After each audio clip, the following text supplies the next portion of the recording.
Welcome back to Caffeine Confessionals. My name is Allan and Zoe. We're here to talk about the challenge, Battle for a New Champion, Episode 6. I'm joined by my lovely Vermontian co-host, Zoe Trimboli. Hi, everyone. We are missing our good friend Luke this week, but he'll be back with us next week. Episode 6 of the challenge. We got our second mercenary in the game. Wasn't as exciting as the first one, we'll be completely honest. Probably wasn't as controversial either. But we had an episode. I thought it was pretty decent. How you feeling, Zoe? I thought it was a great episode. I had the same reaction as you to our newest mercenary. I thought it would have been a really great opportunity for Ashley Millionaire Mitchell to come in, starting off high. But overall, I thought the episode was great. Yeah, it was an episode where we had a good daily challenge, some drama between two competitors, two big personalities going at it. We got a lot of shirtless Horacio, which, I mean, it's some great fan service for a lot of people out there. And an awesome elimination outcome, at least. I don't know if it was the best elimination like I've ever seen, but it was a very cool moment. Yeah, I agree.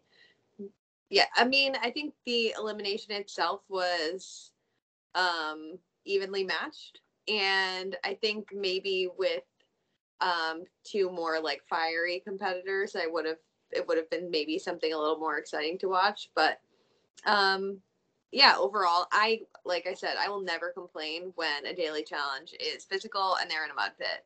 I feel like that is always a good place to start. Fully agree. In today's podcast episode, we're going to be formatting things a little bit differently. We're going to be going through the 10 biggest moments of the episode one by one. If something's missing, apologies. We're going to assume that you also watched the episode at this point in time, because if you care enough about the challenge, you're probably clicking on this YouTube video or clicking on the podcast itself. So we're going to assume you watched it. We're not going to do the traditional summarization as we've done in the past. We're trying to shake things up a bit, just because if you want to watch the challenge, just watch the challenge. If you're here to watch us, we're going to give you our thoughts. Yes, as coherently as possible. Okay, jumping in. We're going to start off at number 10, probably 10 biggest thing. We're going to go off in sequential order, not even just the most important stuff, but, a bit in order of the episode, a bit. Kicking us off, let's talk about the mercenary twist. And what does it mean for the game and what does it mean to the players? Because the players all come back from the episode and they talk about, who do you want to see in elimination? And Nurys is like, well, Laurel is an icon, so I don't want to see Laurel, which is just her talking in a way of like, it would be badass to go against Laurel. She idolizes her, but do you want to see Laurel? Probably not. Some of these people are just saying names that like it would look good to say. Yeah, I think watching from the stands, Nurys would love to see Laurel come in and take out one of her biggest competitors, but I don't think anyone wants to go against her in the sand. I think, and there was a little conversation between Kyland and someone else, I think, and they were talking about now what's the strategy? Are we trying to get out the really strong competitors, knowing we have a good chance at having a champ come in and knock them out? Or do you just keep going along status quo? To me, it's like pretty simple. Like there's only one winner on this season. Only one winner, especially for the females in this game. You got to take some big shots. This is your chance to get the Horacios out. This is your chance to get the Zaras out. Like you got to go big and go for the people who are the biggest threats in the final. Like this is where alliances should get thrown out the window almost, because you got to play to win. And if you can't beat someone in the end, then what are you doing here? Yeah, I think a lot of people have just been playing the game of like getting to the final for the longest time. But like you said, with one winner, and it's just better TV too. Like if you're trying to be that character and you're trying to get that returning casting call, make some moves, shake things up, go for the jugular. I want to see some jugular moves. And I also get why so many of these people haven't, because almost everyone on this cast hasn't seen a final before at the same time. So they're just so desperate to get there that they're going to play safe. It just doesn't create the best TV. Yeah, and with so many of them being fairly fresh faces on the challenge, they're also just like fighting to stay there longer so that they make more of an impression on production, more of an impression on the fan base. The longer you're there, the more people will want you to come back. Fully agree. And let's talk about a character who I think right now, we're going to move into point number 9, and that is Asif is kind of Mr. Delusional in this game. I think in my mind, last week we saw him get thrown into elimination by Corey because he was kind of just playing the middle where he wasn't too strongly connected to the US, he wasn't too strongly connected to the internationals, and he just got tossed in that elimination with zero thought that he would really bring anything to the game. As we've seen though, Asaf is very close with Jay, and he's part of this little 4-person group with Michelle, Nurys, and Jay himself. Yeah. But he's really just being used by them, in my opinion. Yeah, I mean, Michelle says it pretty bluntly that Asaf is her ears on the other side of the house. That's really all he's there for. I think Nurys is just like, I'll be in any alliance anyone wants me to be in. So if someone asks me to do something, I will say yes, and it'll make them feel special. I don't think either of these girls care about Asaf, and I think Jay is ultimately out for himself. Like, I do think that they're friends, and I think that he likes him, but I don't think that he would risk any part of his game for him at all. He is just completely being used. And Jay keeps trying to play this card that, oh, we're trying to keep our friendship under the radar. I think he's trying to keep it under the radar for himself. Yeah. Because Jay wants other people to believe he's their number one, and so on and so forth. Not that he actually does care about Asaf that much. I think, like, wear that stuff with pride. Wear that you're best friends with pride, and, like, come into this game a little bit strong if you believe in yourself that much, and if the bond is that serious. That would make me feel so self-conscious if I came in. Like, I think that Asaf is just not the brightest bulb in the box, and Jay's convinced him that it's like a good strategy for both of them.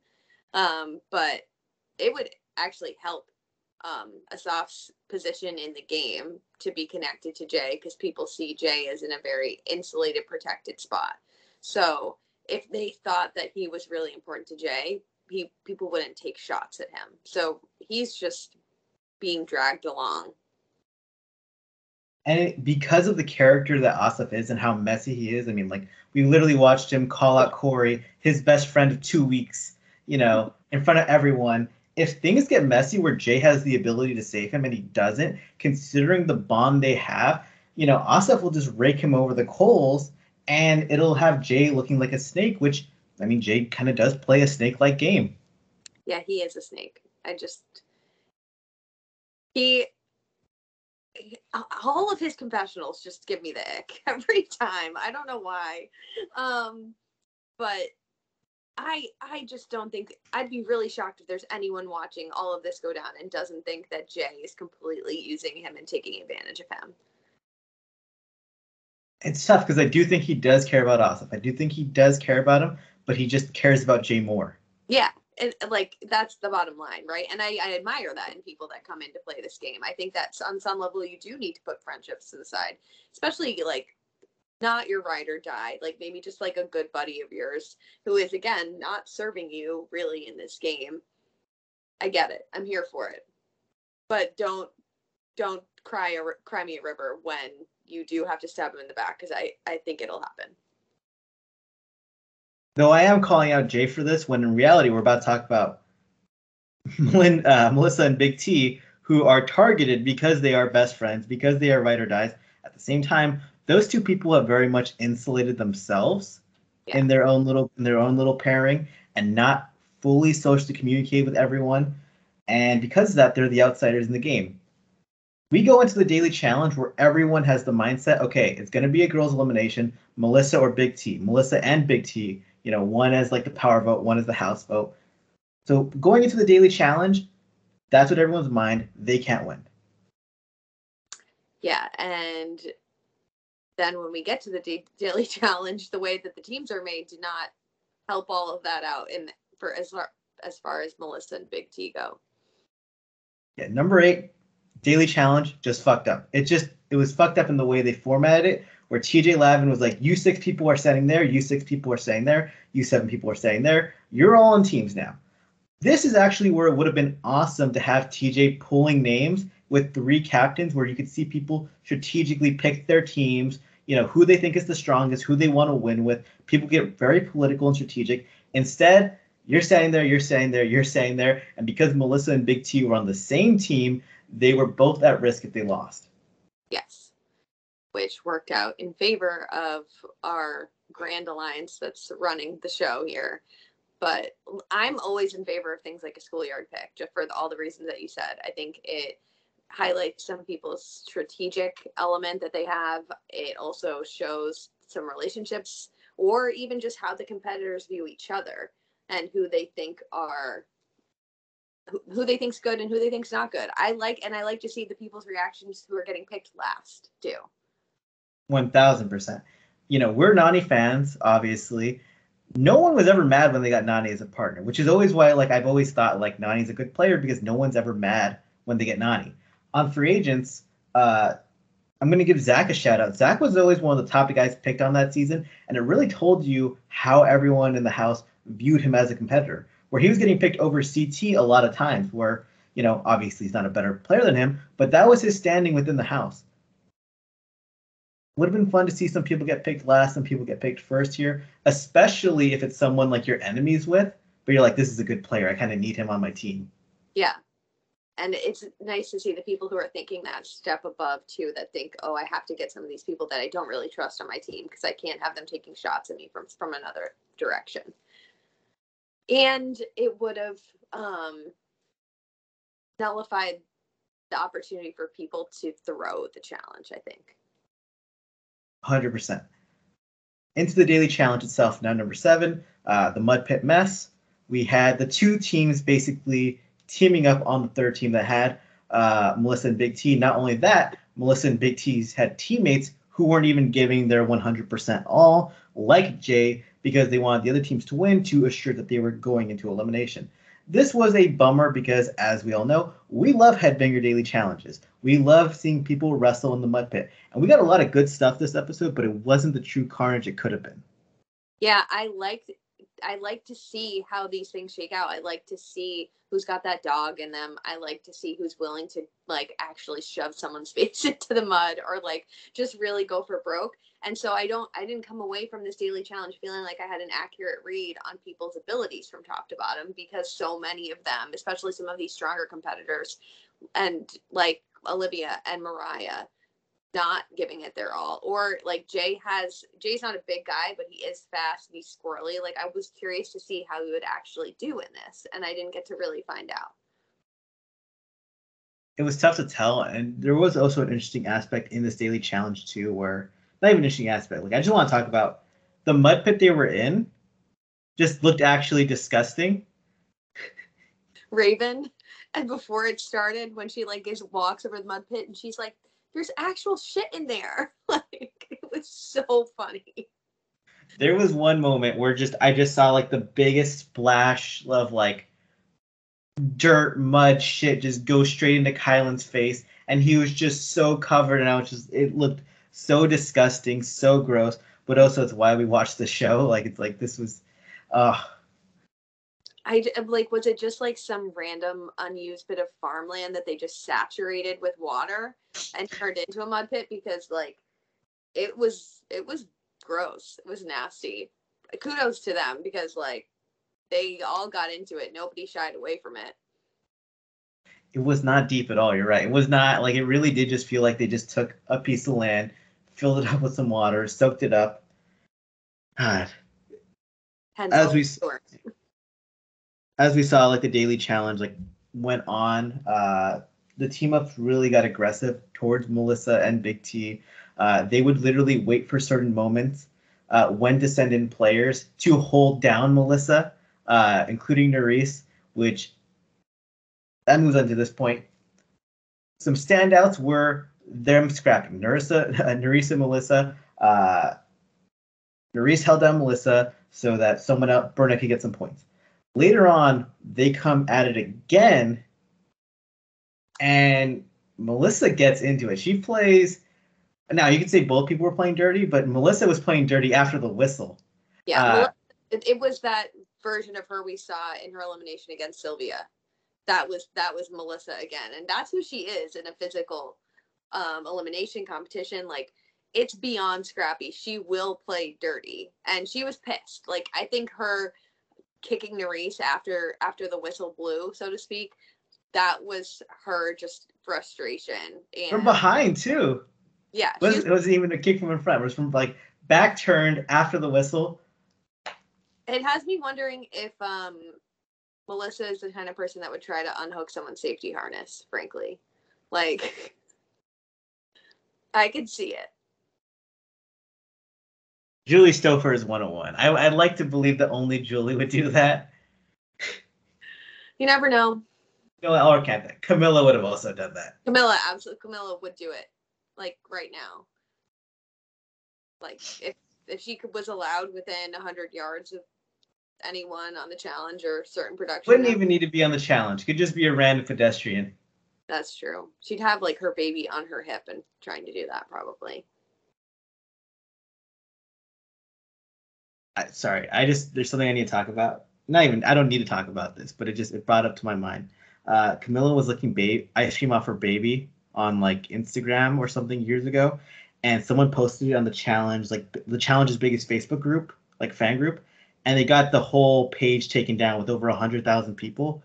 And it's just like I always think about that now because that was like one of my main sources of traffic for years, and Camilla took it down because she was licking ice cream off her baby. That's crazy. I just need to give people the inside look. If you've never heard that story, this is the only time I'll ever be able to shoehorn it in. That does not really relate to Melissa kicking Nurys after the whistle, but it affected my life, and I just thought about it right now. Crazy girls. I honestly, until Camilla comes up in a conversation organically, I never think about her anymore. Like, even when we've been talking about female champs that like could be part of the season, I didn't even think about her. No, especially like I think Dee is also kind of taken the punchline in terms of like people who are banned from the show, and it's also because there is like a more realistic chance of even Dee coming back on than Camilla, because Camilla was just like really crazy on another level. Yeah, she punched a producer.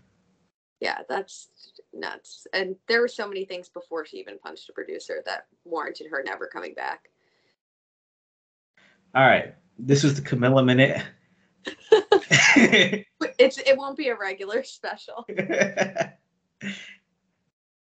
Now back to Melissa and Nurys though. They got scrappy. They got into it. Melissa's just going off, and I love it because this is why she came to do this show. She's not here to be a mom. She's not here to be watching Bluey right now. She's here to be scrapping on the challenge, hooking up with Kylan, and like her claws were out. Nurys' claws were out too. Nurys wasn't backing down. It was a good fight. Nurys will never back down. That's what I love about her. She gives me OG Nani vibes. Like there is something about the two of them that I both love.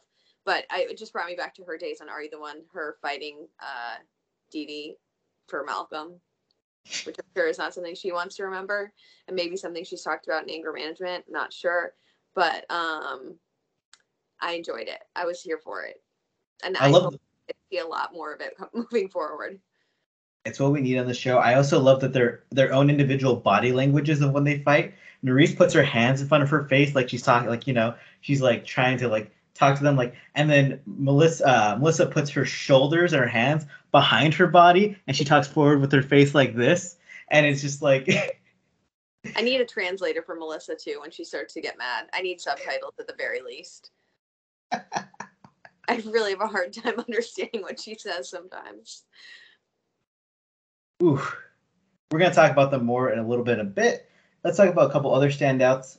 Raven was very good in this daily challenge, just like a whole lot of athletic, very fast, and then Zara was just way quicker than everyone, which is something we saw on World Championships in her daily challenge win with Wes over Danny and Tori.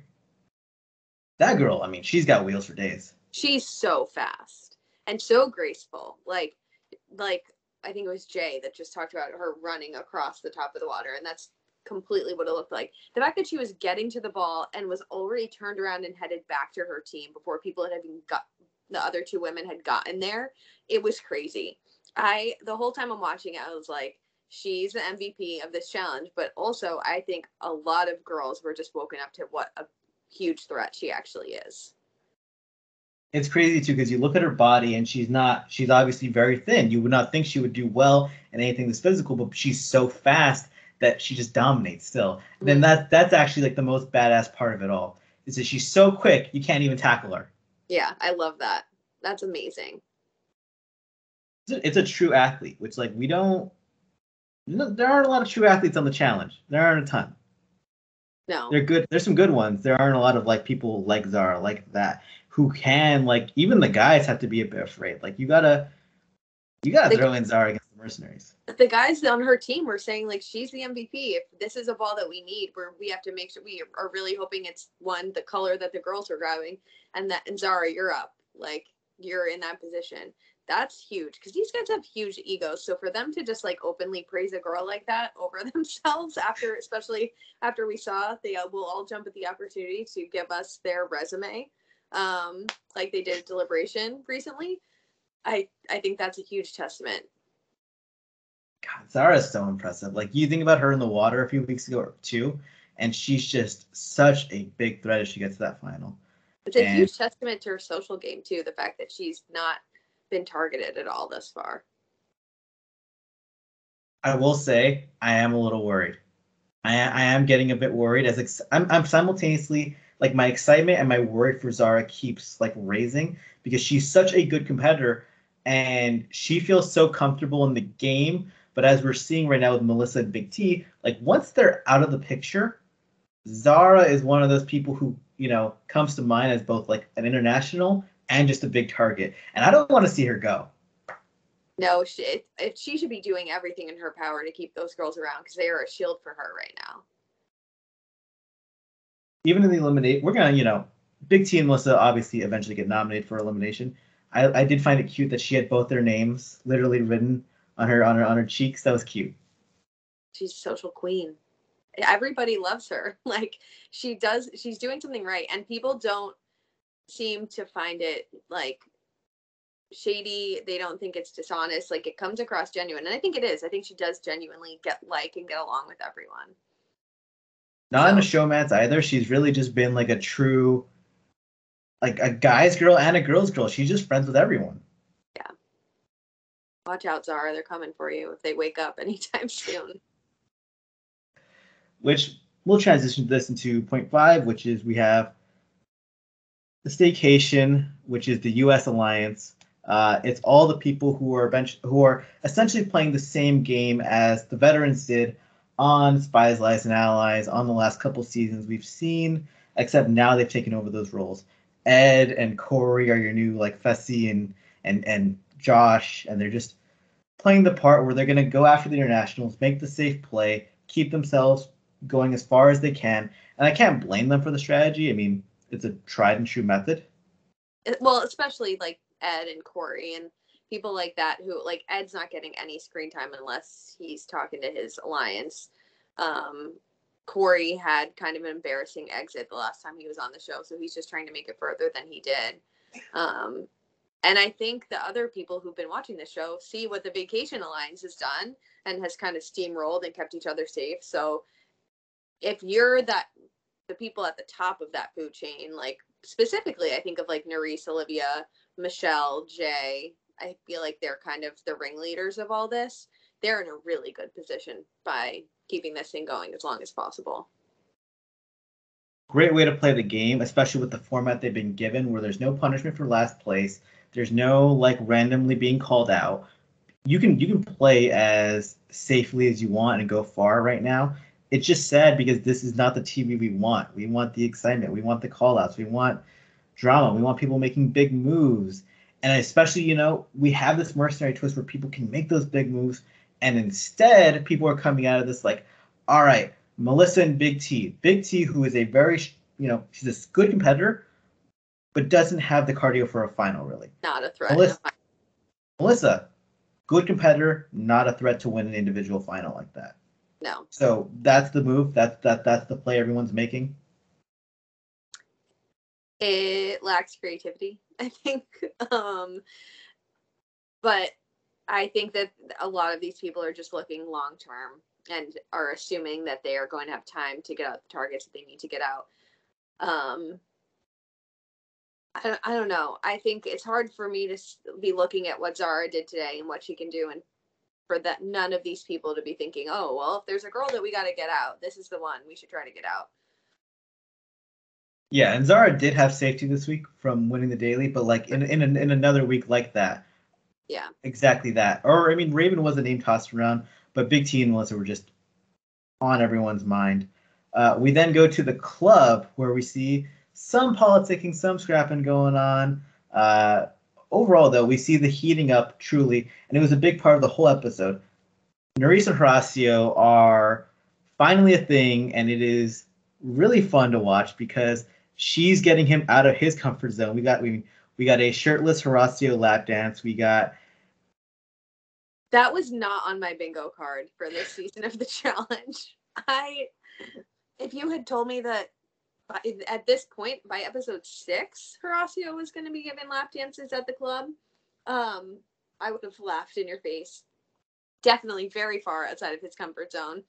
But also, I think it just shows what a puppy dog he is. Like, he likes Nurys. He thinks she's beautiful. He knows that she is kind of a party girl, is outgoing, and he's just trying to keep up with her. And this was like his sweet little golden retriever way of trying to keep up with her, was by giving her a lap dance in the challenge club.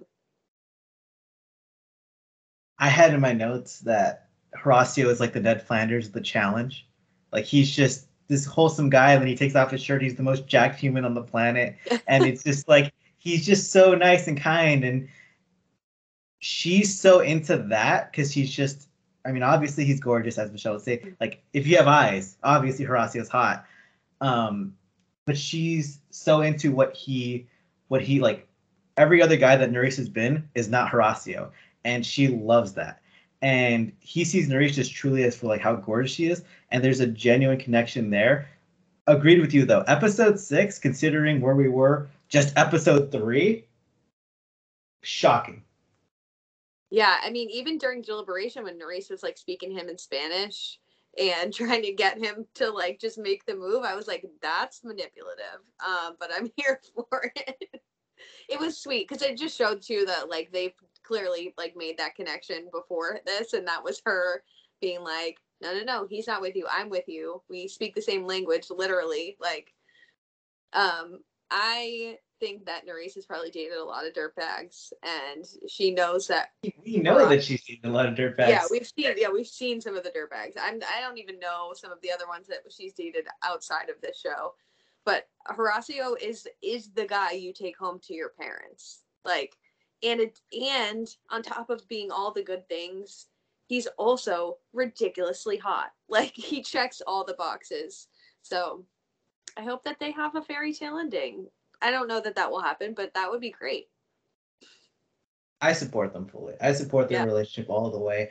I especially want them to work because I know if they did break up, the entire internet would just be so mean to Nurys because everyone, because Horacio is the golden child, and like she would obviously have to have done something wrong, even though it could have been mutual or whatever. I just know like so much is.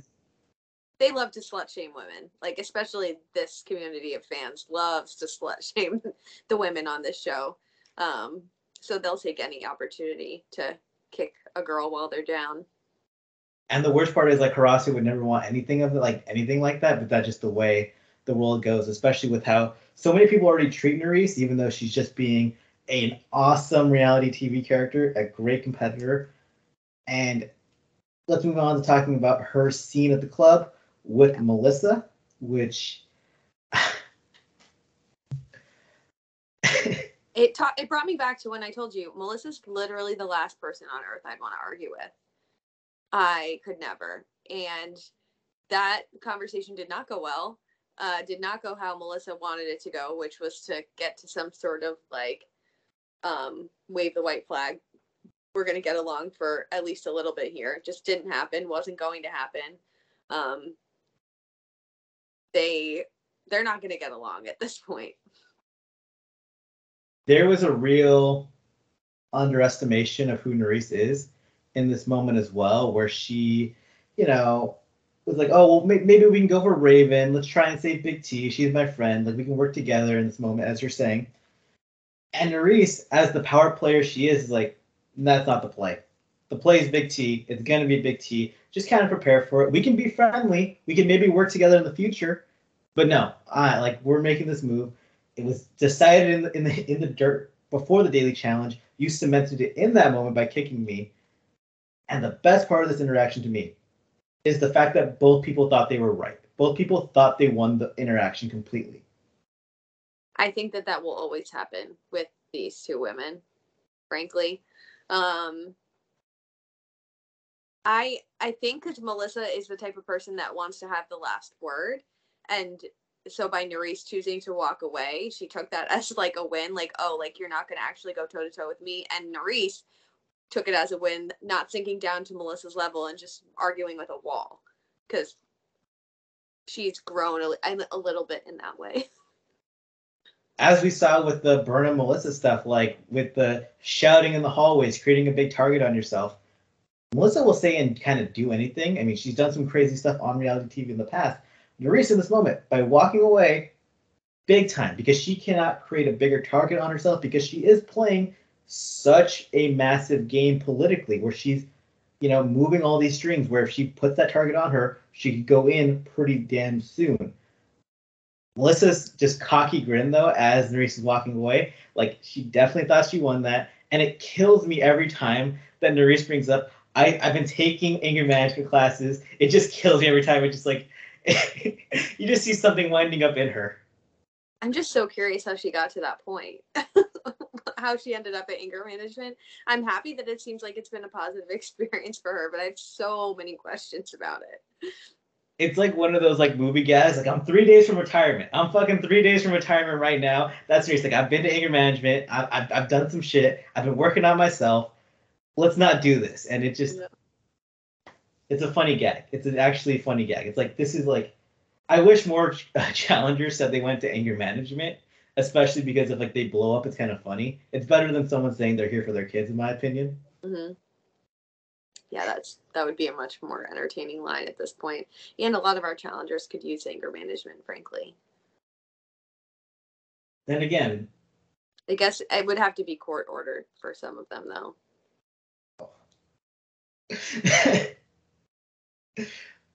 Ooh, all right. Melissa. Great smile, great drama, great action, just a bit delusional, and a bit drunk too.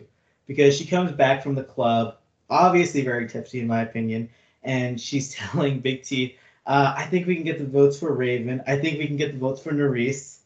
Can't get the votes for either. You know. And no, it was funny though when she said to Big T, like, you have to pick one, and Big T's like, Nurys, and she's like, no, the other one. You have to pick the other one.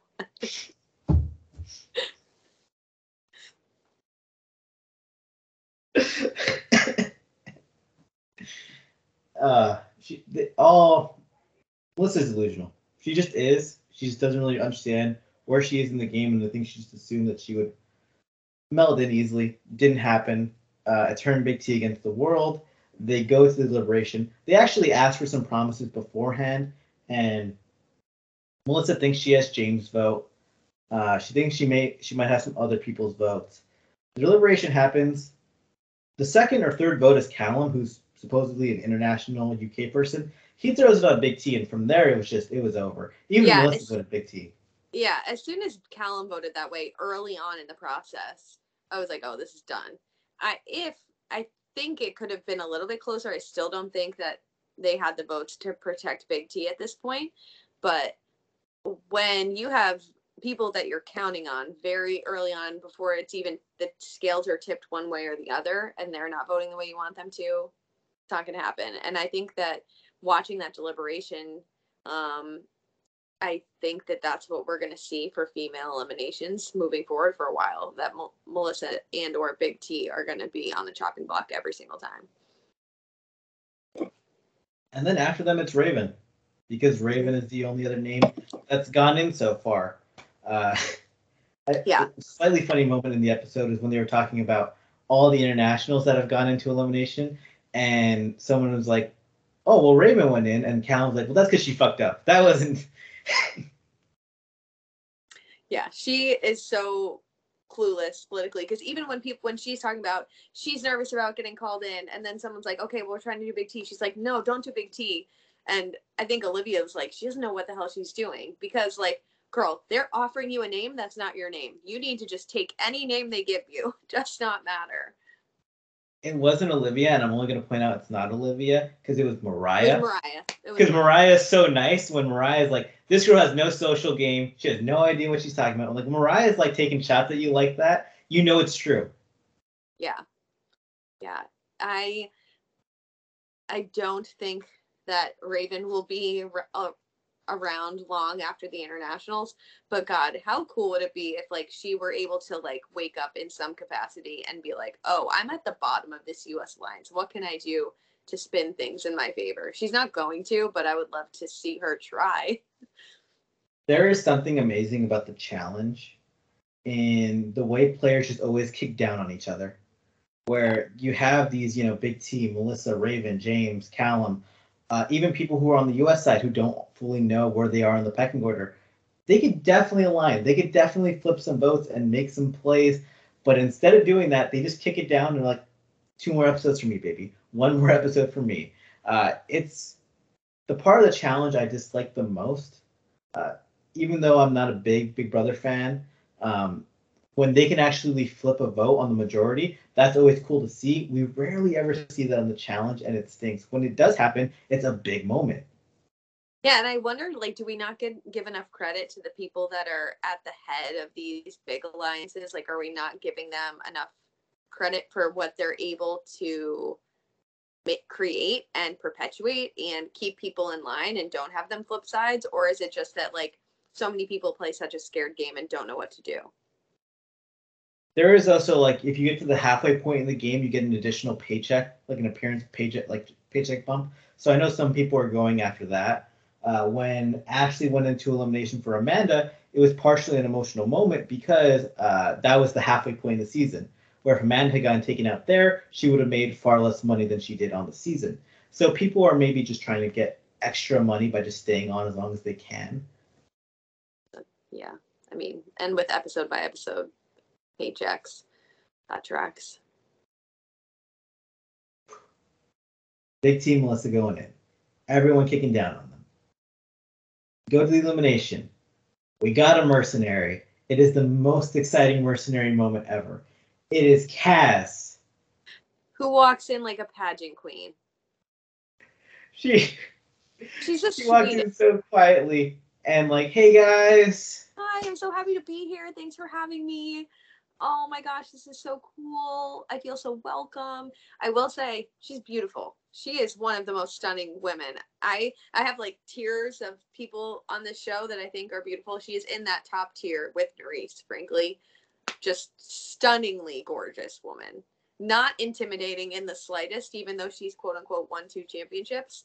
Spinoffs are not championships that are like as legit to me.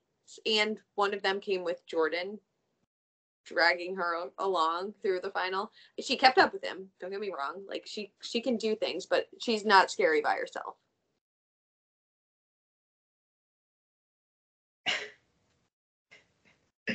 It was the funniest moment ever for me because it was the Britney Spears walking out to like no applause, like reaction video. That was like, just people very quietly clapping. Some people had no idea who she was. And Kaz is a beast, like you said. She won 2 seasons.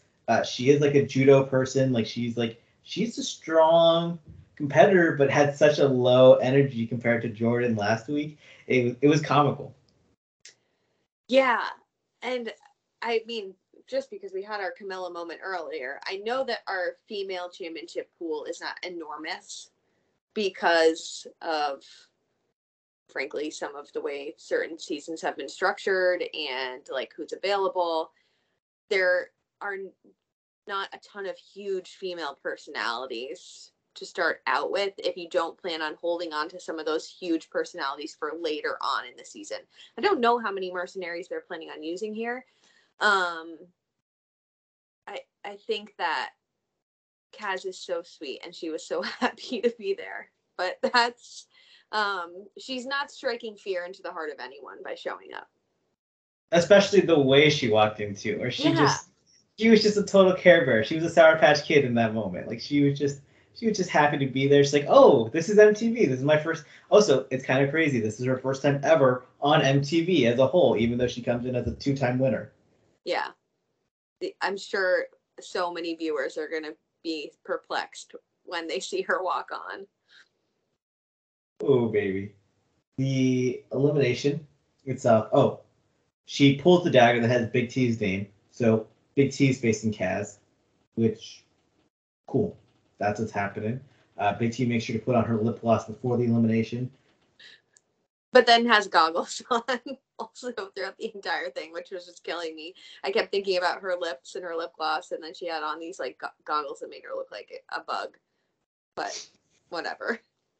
A shiny bug, especially because we can only see her head in this elimination. Yeah. As two players are rolling through barrels as they have to navigate, the arena, which is filled with sand, grab a bunch of weighted flags with puzzle pieces inside them, drag them to a little area. Once they have all 5 of their puzzle piece bags, they can then solve a puzzle.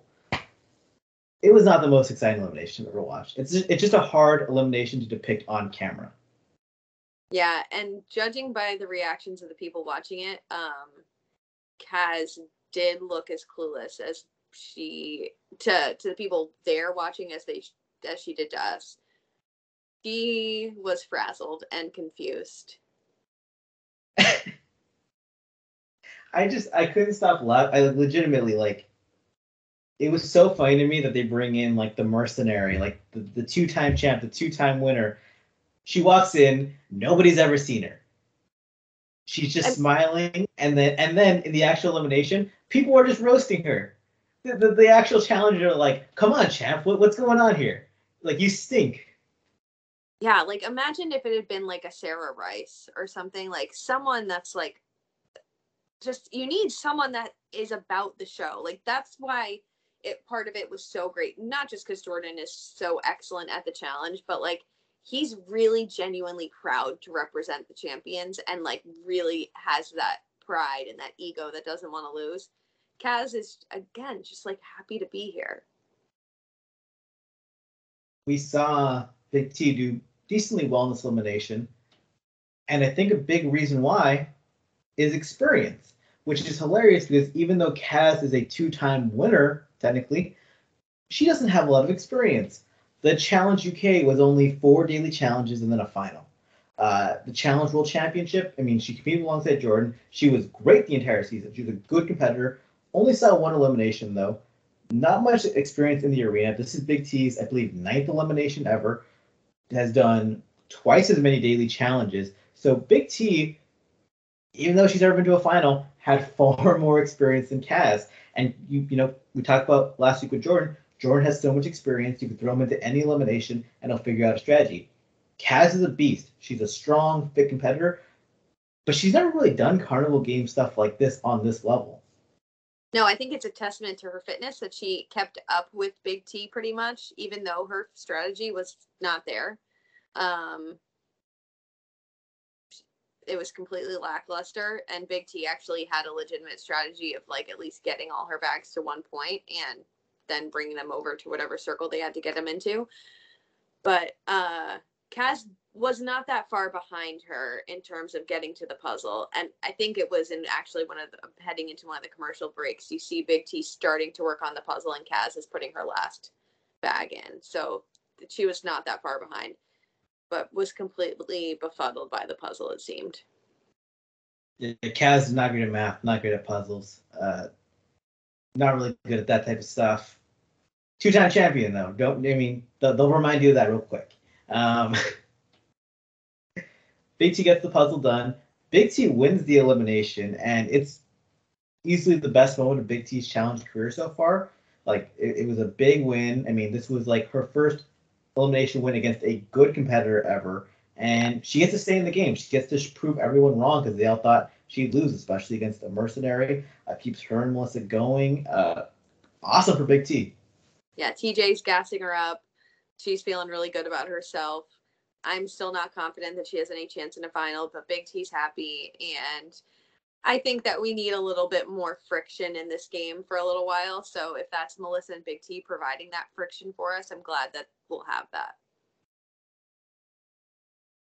I don't even know if it'll be that actually, because like they're obviously going to have friction within the house, but if it goes into next week or in 2 weeks from now, it's just going to be those two nominated again, or it's going to be James and Callum on the men's side.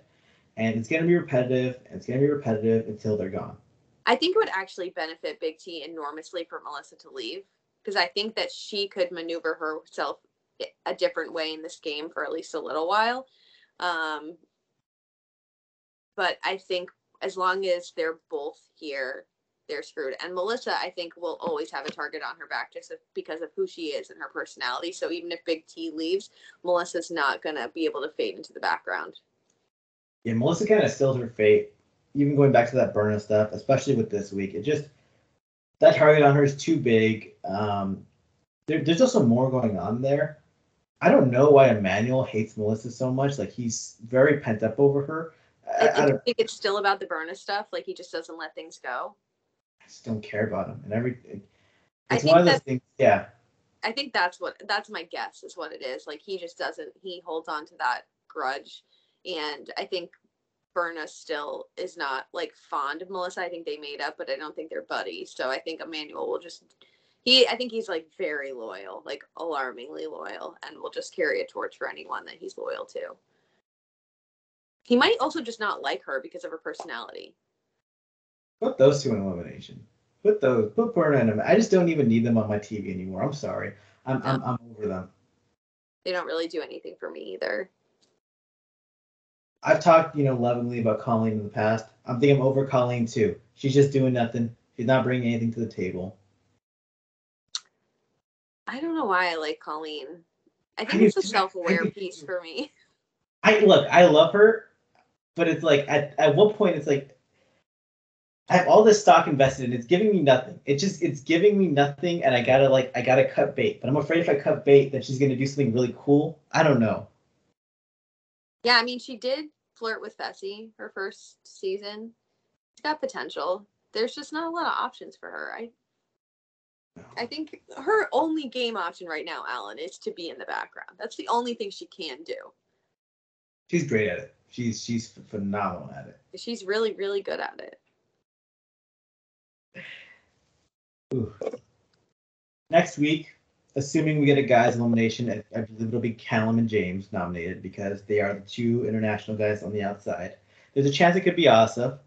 They show in the preview for next week there might be some Corey drama going on, but I don't think he'll be tossed in.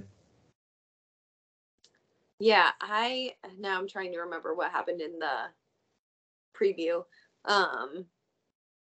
Corey, it seems like will always have some sort of spotlight on him anytime there's any sort of conflict. I think I'm curious to see the daily itself looked like it was favorable to someone who's like agile athletic. So it'll be interesting to see who comes on top with that. Yeah, it's going to be picking off the internationals, I think, for the time being. I'm like all the other viewers, I'm excited to see who our next mercenary is. That's where I'm fast forwarding to in my mind, and it's just not even a disappointment in the show. It's just I know like we're in the autoplay portion of the season. Things are going to heat up in a few weeks, and the show will hopefully get exciting again. It's been good to this point, but I don't think we're going to get the best weeks coming forward. And that's not just in the show; it's just the state of the game and the format. The mercenaries will be the highlight. Yeah, well, and I think at this point in the game, it's that trimming of the fat, right? We were just listing off names that were like, oh, they could go. I don't care about them. Like, and not even to the point where like I have really strong feelings about it. I'm like, I just don't need it. Like, let's get down to the nitty gritty here, or sorry, the nitty gritty. So that's just a natural progression. I'm really curious who our next mercenary is going to be, though. What do you want to see of the guys that are left? Let's just assume that CT's not coming because we're going to hold on for a while. Yeah, they're going to hold on to him, trying to get as much viewers for the potential of CT until he's actually here. I could see Darrell coming in. I don't see Wes coming in just because he made such a big deal about his retirement on the last installment.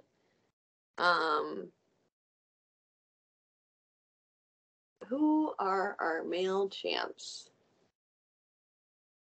So we know we know who's available. It's Brad. Oh, it's I Darrell. forgot. They showed us all of them. Yeah. When they announced the cast, they're like, "Here is our cast," and it was just the mercenaries at first. Brad, Darrell, Devin.